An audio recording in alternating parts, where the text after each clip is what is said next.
역대하 21장 1절부터 20절까지 말씀 10월 9일 말씀 묵상입니다. 제가 보통 이게 이제 제가 설교 쓰는 원고 방식인데요. 앞에 보시면 이렇게 전체적인 구조가 나와 있습니다. 여호람이라고 하여서 여호사밧의 아들이 왕이 되고, 그렇지만 아버지의 본을 따르지 않는 신앙, 그런 다음에 에돔과 림나라는 나라가 독립하고, 그 다음에 엘리야를 통하여서 하나님의 심판을 전달했지만 깨우치지 않고, 그 다음에 블레셋과 아라비아가 진입하여서 큰 곤혹을 치릅니다. 그리고 이제 병이 발병하여 죽게 되는 것인데, 이걸 보면서 하나님께서 성도에게 영적인 기회를 참 많이 줍니다. 영적인 기회를 줄 때 깨우쳐야 되는데, 깨우치지 못하면 안타까운 결말이라는 것을 역대하 21장 말씀은 교훈을 줍니다. 네, 1절 보시면 여호사밧이 그의 종들과 함께 누움에 그의 조상들과 함께 다윗성에 장사되고 그의 아들 여호람이 대신하여 왕이 되니라. 여호람은 바로 이 여호사밧의 장남이 되겠죠. 장남. 그래서 2절 말씀 보시면 그의 이제 7 아들이 등장합니다. 여호사밧의 아들 여호람의 아우들 아사랴와 여히엘과 스가랴와 아사랴와 미가엘과 스바다는 다 유다 왕 여호사밧의 아들들이라. 7이라는 숫자를 맞췄어요. 그러니까 7이라는 숫자는 무엇을 의미할까요? 하나님이 여호사밧에게 풍성한 자녀를 주었다. 완전 숫자라고 보통 우리가 7을 이해한다면 하나님은 여호사밧에게 온전한 가정을 만들어 주었다. 그렇게 이해할 수도 있겠죠. 3절 그의 아버지가 그들에게 은금과 보물과 유다 견고한 성읍들을 선물로 후히 주었고 여호람은 장자임으로 왕위를 주었더니, 어느 정도 정치적인 안배를 잘 하여서 지방에 있는 도시를 주고 예루살렘에서는 장남이 통치하게 잘 이렇게 정책을 취했음을 볼 수 있습니다. 4절 말씀 여호람이 그의 아버지의 왕국을 다스리게 되어 세력을 얻은 후에 몇 년 시간이 좀 지났겠죠. 그의 모든 아우들과 그 이스라엘 방백들 중 몇 사람을 칼로 죽였더라. 그러니까 나머지 6명의 자녀와 그 아들들과 그 다음에 방백들, 즉 관리들이죠. 관리들 가운데 몇 사람을 칼로 죽이면서 자신의 힘으로 왕위를 유지하려고 한 거죠.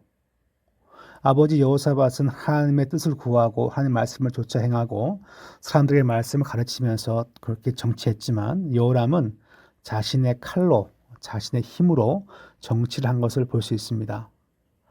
이에 대하여 이제 5절 이하 말씀 보시면 이 역대기에서는 하나같이 왕이 어떻게 정치했냐라기보다는 그가 진실로 하나님을 따른 자였는가에 대한 관심을 두고 있습니다. 32세에 왕이 되고 8년간 통치합니다. 빨리 이제 죽은 거죠. 근데 그를 봤더니 아합의 집과 같이 하였으니라는 겁니다. 뭘 같이 했냐? 하나님을 섬기는 길이 아니라 정치의 방법이 아합의 집과 함께 하였으니라고 나와 있어. 같이 하였으니. 근데 그것은 이제 여호사밧이 여호사밧이 비록 이제 선한 왕이었지만 결혼에 있어서는 바로 아합의 가문과 통혼을 하였기 때문에 그렇습니다. 통혼. 그러니까 이게 상당히 좀 치명적인 이 여호사밧의 단점인데요. 통혼의 결말은 그의 자녀들이 하나님의 말씀을 쫓지 않고 자기들의 생각과 지혜를 쫓다가 우상 숭배하다가 다 망하는 것입니다. 아합의 딸이 그의 아내가 되었습니다라고 나와 있어요. 그러니까 즉 이 여호람이 자기가 결혼하고 싶어서 했겠습니까? 아버지가 시킨 거죠. 근데 문제는 아합은 그 가문이 이 바알과 아세라 숭배로 아주 여기에 열정적인 사람이었습니다. 그렇기 때문에 여호와 보시기에 악을 행한 것인데, 그렇지만 7절 말씀 보시면 여호와께서 다윗의 집을 멸하기를 즐겨하지 아니하였으면 이전에 다윗과 더불어 언약을 세우시고 또 다윗과 그 자손에게 항상 등불을 주시겠다고 말씀하셨습니다라고 나와 있습니다. 다윗의 가문은 내가 이어주겠다 약속했기 때문에 근근히 다윗의 가문은 유지가 됩니다. 그럼에도 불구하고 하나님 말씀대로 살지 않는 부분에 대해서는 그때그때 징계와 회초리가 있다는 것을 보여줍니다. 이어지는 말씀 보시면 이렇게 이제 우상 숭배를 하였을 때 하나님은 무엇입니까? 가장 먼저 정치적으로, 경제적으로 어려움을 유다에 줍니다. 8절 보시면 여호람 때 에돔이 배반하여 유다의 지배에 벗어나 자기 위에 왕을 세움으로 에돔은 바로 이제 이 에서의 후손이 세웠던 모압과 암몬 지역 밑에 있던 그런 이제 사람들인데 그들이 이제 이 모압과 암몬 다 이런 지역들이 솔로몬 다윗과 솔로몬 시대 때 조공을 바치던 그런 한 위치에 있던 나라들이었는데 이 그 가운데 이제 에돔이 독립하여서 왕을 세웁니다. 9절 말씀 보시면 여호람이 지휘관들과 모든 병거를 거느리고 출정하였더니 밤에 일어나서 자기를 애워싼 에돔 사람과 그 병거의 지휘관을 쳤더라. 그러니까 승리했다는 말이 지금 없어요. 여호람이 전쟁에 참여했지만 자기를 애워싼 이게 뭡니까? 포위당했는데 포위를 뚫고 나왔다 그 얘기예요. 승리했다는 말은 아니에요. 10절 이와 같이 에돔이 배반하여 그러니까 승리했으면 배반할 수 없죠. 그죠? 그러니까 요 구절의 표현이 완곡하게 그냥 부드럽게 전쟁에서 참패한 것을 얘기한 겁니다. 이와 같이 에돔이 배반하여 유다 지배에 벗어났더니 오늘까지 그러하였으며 그때 림나도 배반하여 림나는 지도를 보시면 지금 여기가 이제 예루살렘이라면 자 지금 림나가 지금 여기에 있죠. 그러니까 블레셋 지역 물론 이제 이 다윗 솔로몬 때 블레셋은 유다에 복속됩니다. 그렇지만 서서히 이제 그 지역 감정이 남아 있기 때문에 서서히 변방 도시였던 림나가 이제 유다의 성이었는데 이 림나가 독립을 선언합니다. 이 림나 역시 배반하여서 여호람의 지배하에서 벗어났으니 이는 그가 그의 조상들의 여호와 하나님 여호와를 버렸습니다. 그러니까 여호와를 버렸음이더라. 이게 상당히 중요한 키워드죠. 그러니까 하나님은 이 여호람이 아버지의 삶을 따르지 않고 잘못된 결혼 때문에 모든 것이 다 망가지게 되는데 가장 먼저 하나님은 이 여호람에게 정치적이고 경제적인 어려움을 주신 것입니다. 그 이유가 무엇입니까? 바로 하나님을 버렸기 때문이라 그렇게 말씀합니다. 이어지는 말씀 보시면 11절부터 15절까지 선지자 엘리야가 등장합니다. 어제 잠깐 말씀했지만 이 역대기에서는 선지자의 역할이 그렇게 크진 않습니다. 그러니까 열왕기상하에서는 선지자가 막 아주 길게 나오죠, 그죠? 근데 그렇지만 역대기는 짧게 나와요. 그러니까 예배와 말씀과 지금 어떻게 해야 되는가 어떤 희망을 주기 위한 그와 같은 성경이기 때문에 선지자보다는 그냥 일반 말씀 기술에 더 마음을 더 신경을 쓰고 있습니다. 여호람이 유다 예루살렘에 산당을 세워 예루살렘 주민으로 음행하게 하고 또 유다를 미혹하게 하였으므로 이제 물론 전쟁에 진 것도 있지만 가장 키워드는 뭡니까? 영적인 타락을 말합니다. 이때 선지자 엘리야가 여호람에게 글을 보내요. 이르되 왕의 조상 다윗의 하나님 여호와께서 이같이 말씀하시기를 내가 네 아비 여호사밧의 길과 유다 왕 아사의 길로 행하지 아니하고 그러니까 적어도 뭡니까? 여호사밧의 길과 아사의 길 정도는 그들이 영적 실수도 했지만 하나님은 인정한다는 거예요. 근데 아버지와 할아버지의 길을 따르지 아니하고 무엇입니까? 13절 오직 이스라엘 왕들의 길로 행하여 이스라엘은 유다를 말하는 게 아니라 북쪽에 있는 이스라엘 왕들입니다. 아합의 가문을 얘기합니다.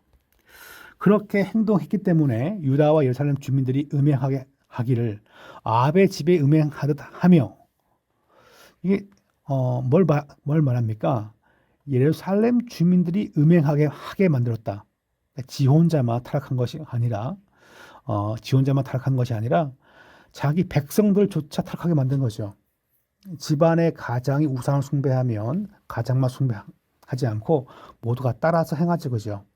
그것은 일반적인 거예요. 그러니까 그 뭐 특별한 것도 아니고 아합의 집에 하듯 했는데 그러므로 또한 더불어서 착한 아우들까지 죽이는 인간적인 방법으로 정치도 하고 그다음에 우상 숭배도 많이 하고 백성들 우상 숭배를 막 권장하고 이에 대하여 이제 심판이 지금 나와 있습니다. 여호와가 내 백성과 내 자녀들과 내 아내들과 내 모든 재물을 큰 재앙으로 치리라. 하나님께서 이 여호람과 그의 백성에 대하여 그의 가정에 대해서 큰 재앙이라 설명합니다. 큰 재앙.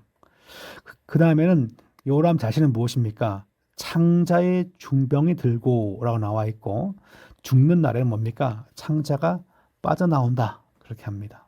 누가 보더라도 하나님의 심판이라는 것을 온 백성에게 보여주기 위한 하나님의 장치라 볼 수 있습니다. 16절, 7절 말씀 보시면 이제는 블레셋과 아라비아의 침입이 등장합니다. 여호와께서 블레셋 사람들과 구스에 가까운 아라비아 사람들의 마음을 격동시키사.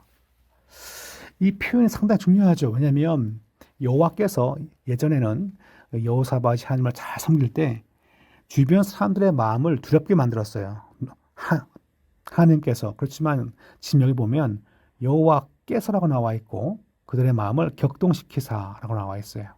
하나님께서 지키시면 샬롬이고 하나님이 지켜주지 아니하시면 샬롬은 존재하지 않습니다. 겉으로 보기엔 뭐 돈을 많이 벌거나 부유하거나 해피하게 보인다 하여도 거기에는 샬롬이 존재하지 않습니다. 여호와께서 지키실 때만이 샬롬이 있고요. 여호와께서 내버려 두어서 주변 이방인의 마음을 격동시키면 하나님의 백성을 친다는 것입니다. 그 17절 보시면 그들이 올라와서 유다를 침략하여 왕궁의 모든 재물과 그의 아내들과 그의 아들들과 아내들을 탈취하였으므로 막내 아들 여호아스 외에는 한 아들도 남지 아니하였더라라고 나와 있습니다. 하나님께서 바로 이렇게 주변 나라들을 통하여서 징계하였음을 그리고 이제 여호람은 질병을 통해서 그렇게 징계한다는 말씀을 전한 것이었습니다. 18절부터 마지막은 이제 이 여호람의 마지막을 보여줍니다. 이 모든 일 후에 여호와께서 여호람 치사 능히 고치지 못할 질병, 그러니까 불치병이죠. 그 창자에 들게 하셨으므로 일어날 후 2년 만에 그 창자가 그 병으로 말미암아 빠져나오매 그가 그 심한 병으로 죽으니 백성이 그들의 조상들에게 분양하던 것 같이 그에게 분양하지 아니하였으며 그러니까 조상들의 묘실에도 못 들어갔다는 겁니다. 누가 보더라도 이거는 하늘이 벌어내린 거야. 그렇게 이제 믿음이 별로 없는 백성들도 그렇게 이제 평가했다라고 볼 수 있겠죠. 여호람이 32세에 즉위하고 예루살렘에서 8년 동안 다스리다가 아끼는 자 없이 그러니까 자녀 없이 세상을 떠났으며 무리가 그를 다윗성에 장사하였으나 열왕의 묘실은 두지 아니하더라. 감히 열왕의 묘실에 네가 들어가냐 이 나쁜 놈 이라고 말하지 않았겠지만 그 정도로 평가했다는 것입니다. 끝에 보시면 우리의 삶에 교훈을 주는 저의 묵상인데요. 하나님은 몇 가지 방법으로 성도에게 신호를 주십니다. 신호. 정치적인 혹은 경제적인 어려움을 우리에게, 우리 가정에 주시기도 하시고요. 또한 교회에 주시기도 하시고, 국가에 하시고, 또한 영적인 교훈이나 심판을 말씀으로 전해 주시기도 하십니다. 아사 왕과 여호사밧 왕이 그래도 나은 점이 이거예요. 그들 역시 인간적이었지만 그들이 나은 점은 이와 같은 신호를 주자마자 내가 이러면 안 되지라고 깨우친 것입니다. 이게 지혜이자 이게 믿음이고 이게 은혜인 것이죠. 이런 신호를 듣지 못하고 깨닫지 못하는 것은 안타까운 일이 됩니다. 하나님께서 삶을 통하여 말씀을 통하여 우리의 삶의 주변의 환경을 막 변화시키시고 주시고 말씀을 통하여 신호를 주신다는 것은 그만큼 기회를 주신 것인데 기회 준 것도 은혜인 거죠. 이번 주 교회 왔더니 왜 나한테 저렇게 많이 목사님 이렇게 나한테 이렇게 쏘아붙이듯 설교하시는가? 그런 느낌을 받으셨다면 그것은 하나님의 은혜인 것입니다. 그러니까 깨우치라는 거죠. 잘못된 것을 깨우치지 않고 스마일링만 하고 교회에서 돌아왔다면 교회 왔더니 목사님이 농담을 잘하네. 제가 설교가 약간 썰렁할 때 농담을 그러니까 현장성 농담을 합니다. 소위 그거죠. 그런 이제 그런 거를 이제 애들립이라고 하는데 그런 애들립을 가지고 설교를 하다 보면 성도들이 많이 웃고 기쁘게 됩니다. 물론 기쁨과 감사도 설교의 한 증상이긴 한데 그런 것만 예배 시간에 느끼고자 한다면 문제가 있습니다. 하나님은 우리의 삶의 형편을 통하여서 그리고 깨닫게 하시는 말씀을 통하여서 찔리는 말씀을 통하여서 우리에게 뭘 준다고요? 기회를 주신다는 것입니다. 그래서 잘 듣고 뭡니까? 잘 깨닫고 잘 돌이킨다면 이게 참 은혜인 것인데 이런 은혜를 사모하면서 예배 자리에 나오고 경배하고 기도하는 성도가 되어야 할 줄 믿습니다. 네, 이상 이렇게 오늘의 말씀 묵상을 마치겠습니다.